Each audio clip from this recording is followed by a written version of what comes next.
Hey everybody, Mitchell here from TheHockeyRefBook.com. This video is number 4 of 6, and it focuses on talking to coaches and captains. Now, of course, the previous videos in this series have been about your emotions, your stress, managing hotspots, and this one really takes us into a little bit more about communication, using your words and when you choose to talk to people. Of course, as always, the book is available on TheHockeyRefBook.com. It's called How to Referee Hockey. It's not just about the rule book, and it complements everything that you see in these videos. Just like the other videos that I have shown you to date, this is all about these skills: positioning, procedures, and game management. And in this video, we're looking at specifically game management when it comes to talking to coaches and captains. But really what I'm going to do is I'm going to take you through a series of suggestions or strategies that referees will use when deciding to talk to a coach, as well as how to talk to a coach. The first one is state your opinion, listen to the captain or the coach, then leave. You're not there to argue or debate or discuss. Remember that you have different goals than a coach does, right? Coaches are on a team, they want to win. As a referee, we want to keep the game fair and safe. So those are different goals.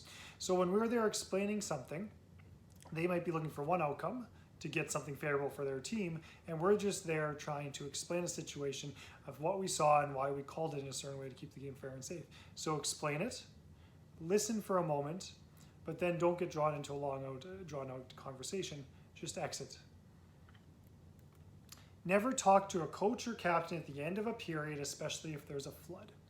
You need a reason to leave. You don't want to end up in a 10-minute conversation during which the Zamboni is going in a big circle. It looks weird, and number 2, you have no exit, right? You could, if you absolutely had to, have a conversation at the beginning of the next period after the Zamboni is done. But ultimately, you always want to have an excuse to leave a conversation. Generally, the best excuse is, I have to go drop the puck so that we can play the game. But if you don't have that excuse, there's not a lot of ways to exit the conversation in a timely manner. So don't talk to a captain or coach at the end of a period, especially before a flood. If a coach or captain is yelling at you, do not talk to them. This is about rewarding a certain behavior. If you go and talk to them, try to calm them down. It's not your job to calm down people, okay? It's your job to enforce the rules. If you go and talk to them, you're only encouraging them. You're unlikely to actually successfully get them calmer. They'll just yell at you next time to get you to come and talk to them again. So we really have to think about, what am I doing by talking to somebody that's yelling at me? When someone yells at you, you can penalize them, you can ignore them, or you can talk to someone else. Those are your options. Going and talking to them is not an option. If you want to tell a coach to send a captain, quick circle here, captain please. Right? So there's different strategies that you can use in these different circumstances. If you choose to ignore a coach or captain yelling at you, but it continues, then you need to penalize it. Right? You can't just ignore it the whole time and let them keep yelling. I have an example coming up in a little bit here where we actually get to see them continuing to yell.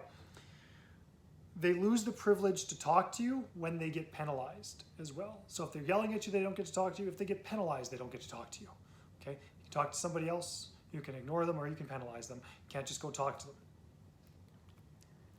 Minimize talking to coaches during a game. This is not a punishment. This is just a good policy to have because it maintains game flow. You have to skate all the way from wherever you are to the bench to talk to a coach. Captain can come to you. You also have to deal with a coach who has a specific goal in mind, maybe trying to get you to think in a favorable way towards his team the next time there's a specific situation that comes up. A captain will have a different goal. Yes, they'll want an answer, but they also want to play hockey. Coaches coach, players play, refs ref. Coaches coaching will sometimes result in attempts to get you thinking in a way that they want you thinking in a certain way. Players play. So talking to captains maintains the game flow because captains are less likely to have long conversations, and B, captains are more easily able to come to you. When talking to a coach, ask her to step down off the bench to equalize the power between you. Looking up at a coach gives them power coming down towards you. Coach, can you just step down so that we can have a conversation, please? You get them down on the same level, and that helps equalize the power between the two of you. Choosing to talk to coaches requires an exceptional circumstance. So you're more likely to talk to captains during the game. You have game flow, but also because captains can come towards you. The only time that I would recommend talking to a coach is for major penalties, for an injury that you want to explain something on, maybe for disputed goals, or maybe a really complex set of penalties after a scrum. But you're always talking to coaches for your benefit, not to help them, but because you want to make sure that you communicate something directly to the coach in a certain way. Otherwise, with the exception of really messy situations or complex or intense situations, talk to the captain. The other exception, if you have an 8-year-old, they're probably not going to be able to relay a message to the coach. So you're going to be thinking about what age of kids are these. 12-year-olds playing at the top level possible are probably able to serve as a captain. Younger levels, lower levels, U11, you will have to talk to the coach more often. But think about it, is this a better circumstance to talk to the captain who can come to me, or the coach? Most of the time it's going to be the captain. So we talked about different circumstances to go and talk to captains and coaches, but we're going to talk about what we're going to say. Remember, the first example that I gave you was that we're going to say what we saw, give them a brief opportunity to respond, or say something, listen to engage them in a positive way, then we're going to leave. We're not going to get into a long conversation. The important part about this is how we say our piece, how we say what we saw. And this is about assertive statements. So for me, an assertive statement is an I statement, where you take ownership over whatever you're saying. The second one is your voice is calm, clear, and matter of fact, right? Do a quick little bit of breathing as you skate over to talk to the coach, or you see the captain going, take some deep breaths, calm yourself down. You're not defensive, you're focused on the penalty or the issue, you're not focused on the person. And when we do these things, we're able to get our point across, and then exit. Let's look at a couple of examples. So let's choose the one that's more assertive based on my definition. First thing that you might say, captain, your player viciously slashed the hand of 25, white, slashing. Second option, captain, from my angle, I saw your player hit the gloves of 25 white with her stick. Based on the intensity, the call is, and you tell them what the call is. Which one would you choose?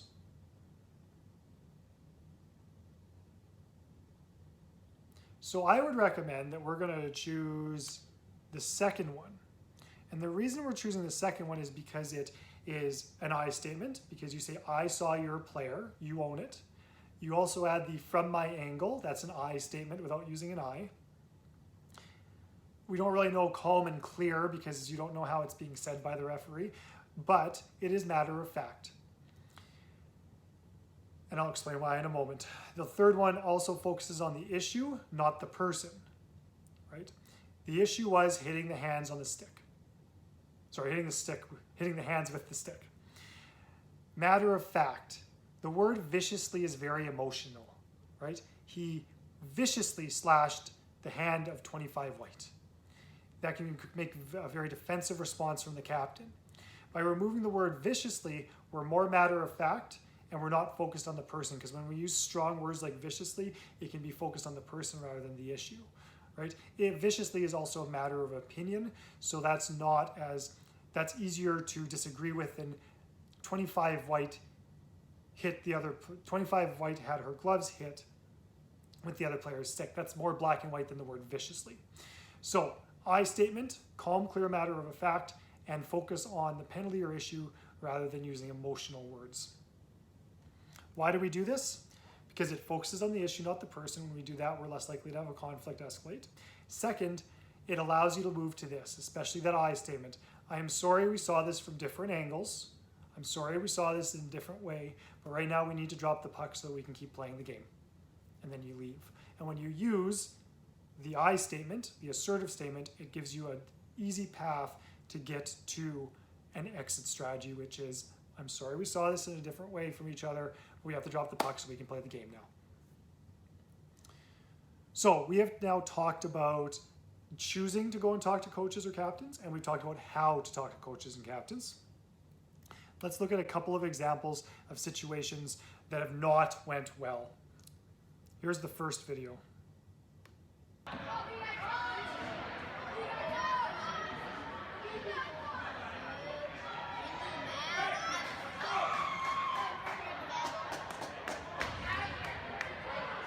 Game is watching the game.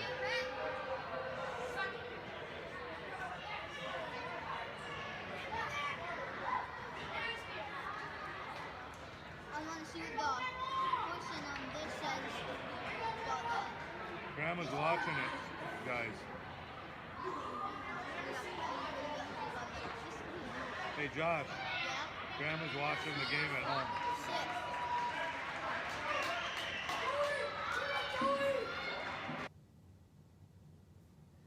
So when we watch that video,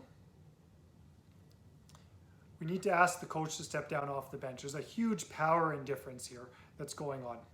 Okay, so ask him to step down off the bench. Number 2, explain what you saw, then leave. Do not get caught up in a long conversation. This is a long conversation. These players are literally standing around waiting to play. They want to play the game, but we are delaying it with this conversation. This pointing that you're seeing from the coach, this crossing your arms from the referee, first, remember from a previous video, arms at your side, relax, right? This is a negative conversation going on here, right? And then at the end, the coach goes, get out of here. And then the referee leaves. The coach has all the power here. No respect at all. If the person yells at you from across the ice, then you assess a penalty. So explain what you saw. Coach, I saw your player do X, Y, and Z. Okay, based on this, I had to call this. Listen to him for a moment. Okay, we got to drop the puck. I'm sorry we saw this differently. We got to drop the puck and exit. That's much faster than this 45-second conversation that went on. If we added the volume in, then you would notice that the fans are getting frustrated too. They want to watch a hockey game. They don't want to watch these two discuss things. So ask the coach to step down, explain what you saw and get out of there. Disrespect does not result in a longer conversation like what happened here. And if the person yells at you, once you leave, if they start screaming across the ice at you, everyone's definitely seen that now and you can call a penalty. So that's what we learned from that first video. Here's the next one. This next video has some profanity in it, but I will let you listen and then explain what I'm thinking from this video.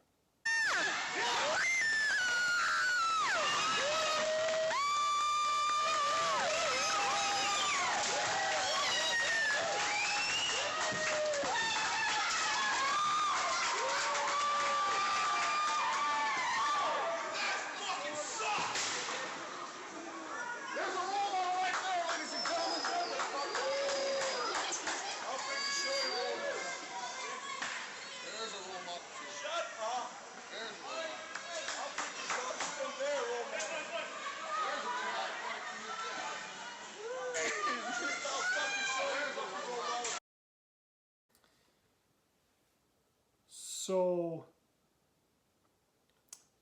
the first problem happened right here, and it's not related to talking to anybody, but right here, the goal gets scored, and then these players get right into here, right? They're celebrating, and they're allowed to be right here in front of the other team's bench. We have to get these players out of here faster, but that's more about hot spots. The other problem that we end up with here is that the coach starts swearing and yelling very loudly. One person cannot make the game all about themselves. As soon as you have this circumstance, you don't get to ignore it anymore. You have to penalize it accordingly. In this circumstance, the officials decided to just ignore it. And what ended up happening was the parents took it into their own hands. They started yelling back at the coach. Shut the F up, right? And what we ended up with was a lot of conflict where it probably would have ended if we had just identified the problem and ejected the coach right from the start, right? So we really have to be asking ourselves, what's good for the game? And if one person's going to make everything about themselves, then we have to think about removing them from the game. So in this video, we have talked about talking to coaches. We went through circumstances where you would go talk to a coach versus a captain, right? We talked about assertive statements, I statements, taking ownership, and then having an exit. And then we also looked at 2 circumstances where we would want to deal with the maltreatment from the coach. In the first video, where we had the coach giving him the gears, we got to just leave. And then in this one, where clearly the coach is yelling in such a way that it makes it all about him, we have to think about ejecting the coach from the game.